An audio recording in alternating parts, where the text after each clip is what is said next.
You're listening to the It's a Tech podcast, an engaging conversation about the game-changing technology solutions being advanced by the state's Office of Information Technology Services. Learn how ITS makes IT happen for more than 50 state agencies and over 20 million New Yorkers. Cybersecurity is important. Staying safe online and keeping records safe is crucial in a day and age where bad actors are pulling out every stop to gain access to your information. ITS is proud to make New York a national leader in cybersecurity. Through the NYSOC, or the New York Security Operations Center, ITS is safeguarding more than 450,000 endpoints and billions of sensitive records. But what happens when security comes into conflict with customer experience? How do you balance keeping data secure while making it accessible to the user? How many layers of verification is too many? And how much risk is acceptable? In part 3 of our multi-part series on customer experience, or CX, we're sitting down with ITS Director of Cyber Defense and Response, Brian Koon, as we navigate the friction between keeping systems user-friendly while keeping them safe. Brian, thank you so much for taking time out of your busy schedule to share your insight today. Can you tell our listeners a little bit more about your role and how you came to ITS? First, it's great to be here. Thanks for asking me to come do this podcast. I've been working with ITS for about 4 years now, maybe a little bit less than 4 years. And I come from private industry, where probably like 20, 25 years. And the major background I have in is a cloud hosted services. And I got to work with a lot of great companies over the years doing, some accounting firms, some top 5 banks. So it was really cool to do some projects with them. And during the end of the private industry years for me, I kind of really started seeing cybersecurity being a bigger focus, and really wanting to take a further step of, okay, I've been doing security for a lot of my career, but it would be really great to make that as a focus. And so I kind of went ahead and made that more part of, where I wanted to go in my career. And at the same time, right around when I got done, really how do I, got certain certificates to be really focused on security. New York State actually had a lot of security positions opened. I wasn't directly trying to get into the state, but I was like, you know what? I saw that. I go, that would be a really good way to give back to New York State and its residents. Thinking about my personal family, where my mother, who is disabled and in a wheelchair and has had a lot of services over the years, and had some issues with my brother where he's had a lot of services. So it's like, this would be a perfect segue for me in my career to New York State, give back. And, for over the years in private industry, it's been great, all the projects that I got to work on. The focus has more been, how do you make profit? How do you make the profit for the company you're working for? And this would be a different focus for me. So it's like, this is a great way to segue the middle part of my career to come here to New York State. And so with the role of, being the director of cyber defense and response, we have various different teams that will collaborate with operational teams within ITS to provide security services. So we have a team that will work with the firewall team to provide services. We have a lot of identity and access management where we'll work with them to that's probably one of the bigger, ones that, public-facing people will see when you go to log in with your multi-factor authentication, SMS to your phone or whatever. So we also have other areas such as a threat response team that will, for 0 days that come out, or high profile 0 days, like a vulnerability that's just been disclosed. And we go, oh, what's going on with New York State? Where do we have this? And are we vulnerable to this? And how does the team respond and appropriately takes, actions depending on what is actually, the vulnerability. There's been some popular ones in the past of, Log4Shell, which is runs on web applications databases. So a lot of systems have that in the background. So those are some of the the major areas that my team will take a look into, and that's the role. And we'll see a lot of things when you think about like customer service. Our team will do a lot of things in the background that you don't see, working with a firewall team to make sure protections are in place, such as bot protections. Bad actors are trying to break into New York State and get sensitive data, and those firewall teams will have appropriate, like maybe we'll have a geolocation to stop like Iran or North Korea from trying to access. So that's kind of the gist of what the teams are trying to do. That's so not only do you wear a whole lot of hats, boy, the stakes are high. It's a lot. Yes. Little, sometimes, you think about it and it's a little big, but it's fun. It's always challenging and it's always different. Absolutely. And rewarding. 100%. So and you touched on this a little bit, when we refer to cybersecurity in terms of customer experience, what exactly are we talking about? Yeah, so I probably touched on it a little bit there.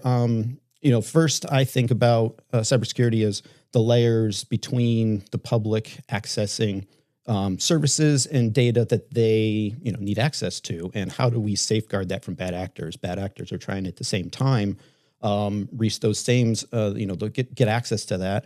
And so I think of, like I mentioned, the firewall services that might be, as one of the front lines, and working with those teams to make sure that the appropriate, levels of security are in place.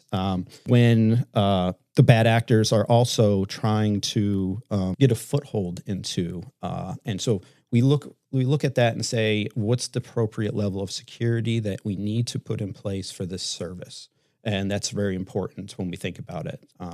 So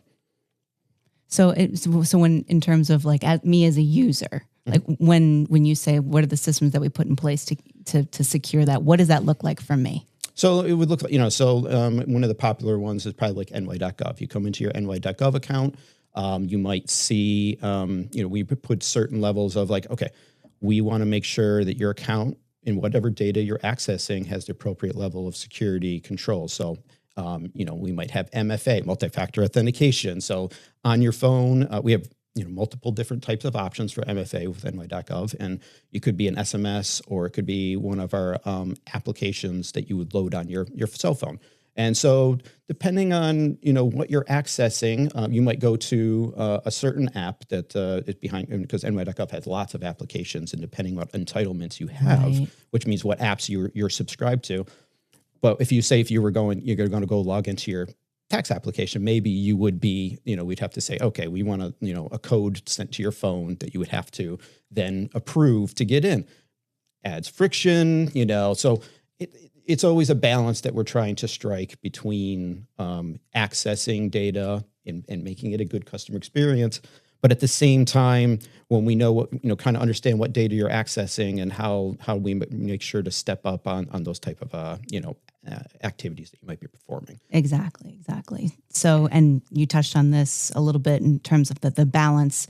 I'm sure all of our listeners right now are thinking in the back of their heads, like, oh, we've definitely had that CAPTCHA where is the side mirror part of the car? I can't tell if the side mirror is part of the car. Can you speak more to the how and why about this friction and why it exists? Yeah. So, the friction exists. I've had the same frustrations when you're like, is that tire still, is that in this frame? It's the like next a quarter frame? Of the tire. Yeah, does that count? Yeah. And so, and a lot of times, I'll fail, going through it, and it takes me a couple of times. Like I said, it exists. There's always a cat and mouse game that's going on, between bad actors and, us as, cybersecurity professionals trying to, so really the sensitivity of the data is really kind of determines what kind of level of security we're going to put in place. So, it's things like the CAPTCHA. Bad actors are trying to use scripts and bots to try to get in and make it quick and fast, and we're trying to slow them down. They might have more sophisticated ways, but a lot of times they're looking for low-hanging fruit. Putting these types of security mitigation controls in place will stop the low-hanging fruit from a bad actor. Maybe right. they'll go elsewhere where they know there's a more easy way to get in. And you got to remember, New York State has a lot of data that we're protecting, and the bad actors certainly want to get access to certain those services that they might be able to get. So those exist. The friction exists. What we try to do is balance that friction. So try to make it. And I can touch base a little bit more on like the MFA. You see this when like other services, when you go to like your bank, and sometimes your bank will ask you for, okay, we need to send something to your, you'll send you an SMS check or MFA, but sometimes you're at your computer and the bank doesn't ask for that because you're sitting at your computer that you always access the bank for. So those are types of things we're trying to also think about, like, how do we make this a little bit better? What's the behavior of someone, and how do we, incorporate that into future rollouts of, customer experience while balancing the security at the same time? Exactly. And it's a delicate balance. It really is.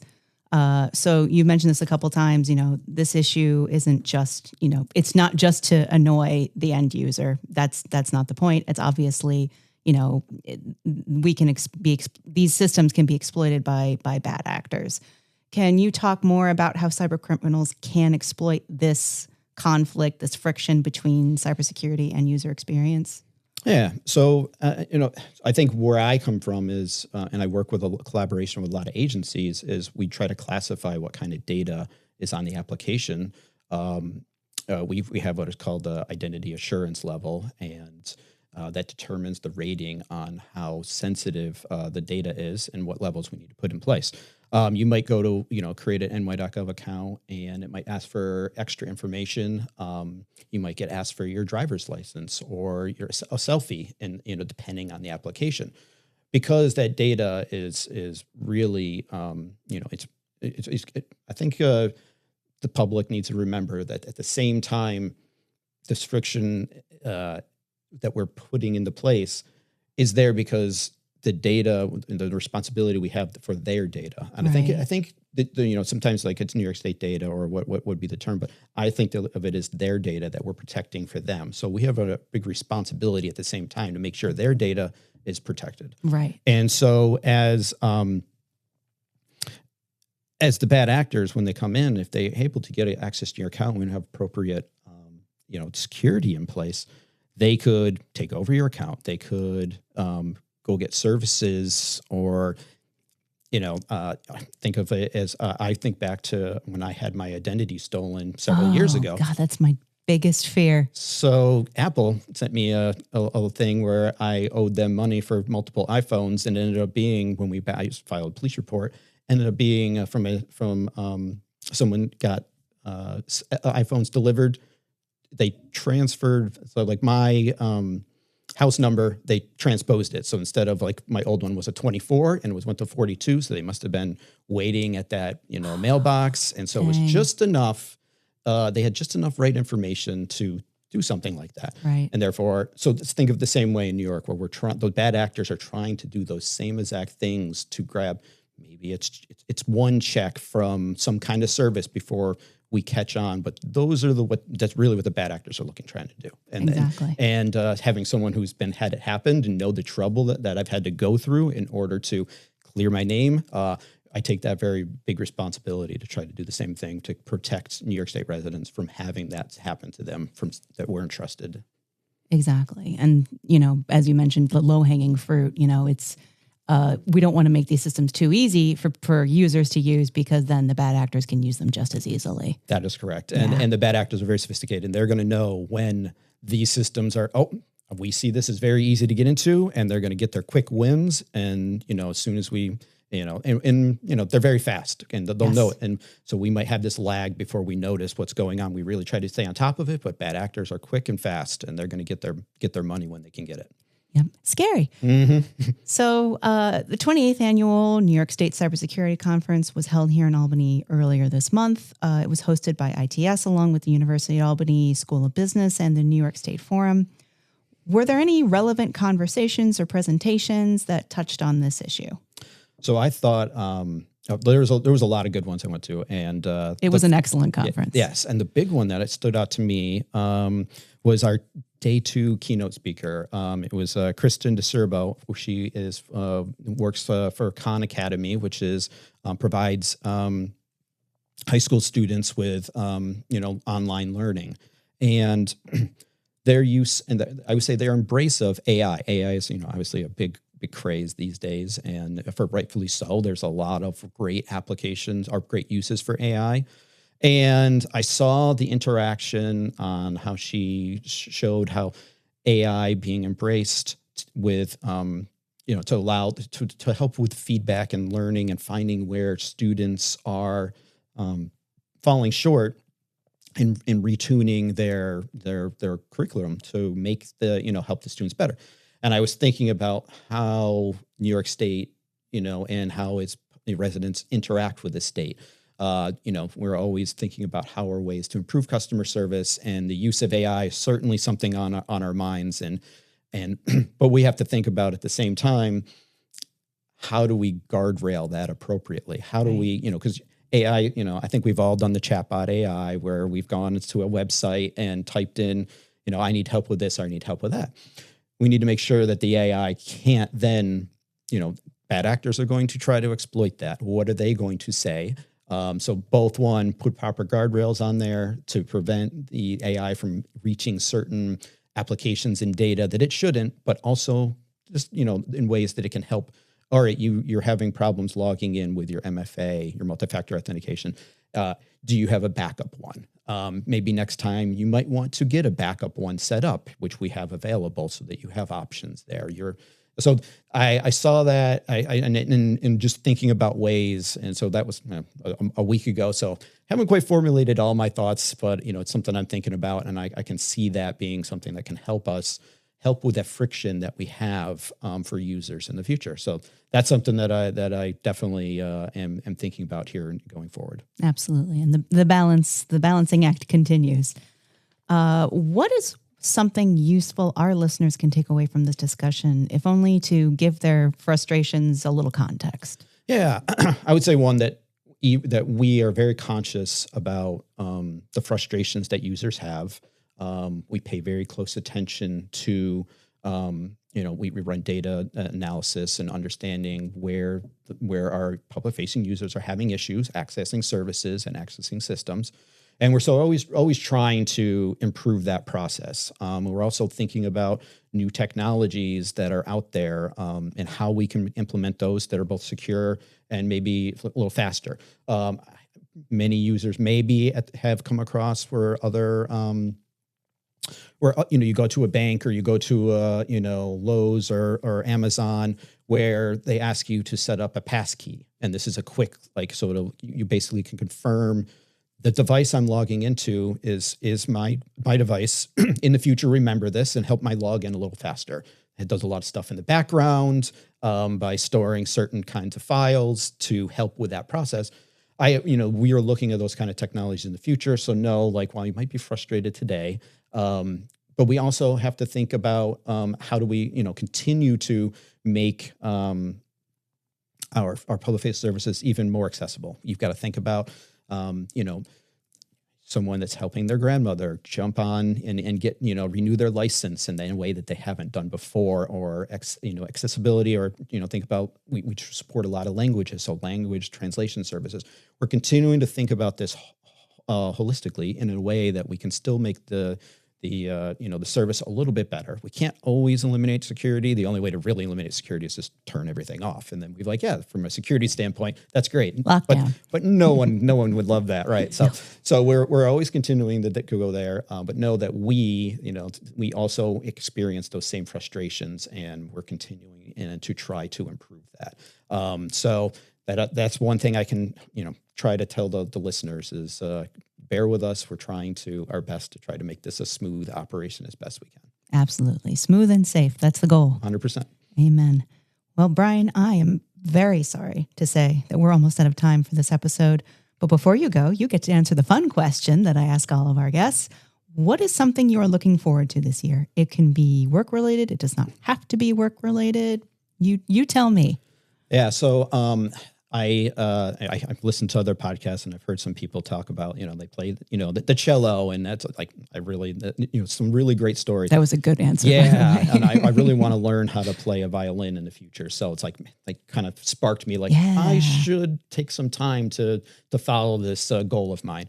But one thing that came out just recently is Apple TV announced that they are going to adopt a adaptation of a book series that I really like. Brandon Sanderson is the author, and New York Times bestseller list, and the book series. He has two: Mistborn. Oh, I know Mistborn. Mistborn, and then the Mistborn series. I'm reading that one right now, but the big one I like is they probably call it The Way of Kings, which they're going to turn into Stormlight Archive. I got you, girl. And yes, 100%. So I am, so for those listeners who don't know, think of like your Harry Potter and your Lord of the Rings fan. So that's like the equivalent for me. And I am a huge sci-fi fantasy fan. I'm really looking forward to seeing that on the big screen. So that's it. While I think he's just writing the manuscripts or the screenplay, whatever the term, screenplay. Yeah. There you go. I'm not a movie person, but so I'm really looking forward to that. And my daughter reads that series too. So it's something we always talk about. My niece reads the series and a bunch of friends. So we always collaborate, or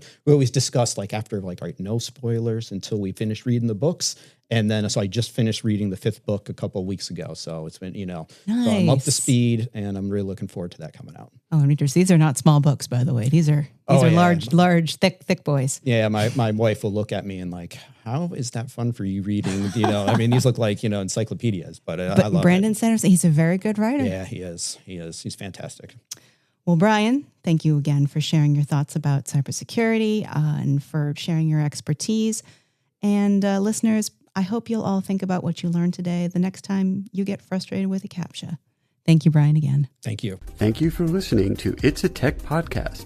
For more information about ITS, visit our website at its.ny.gov.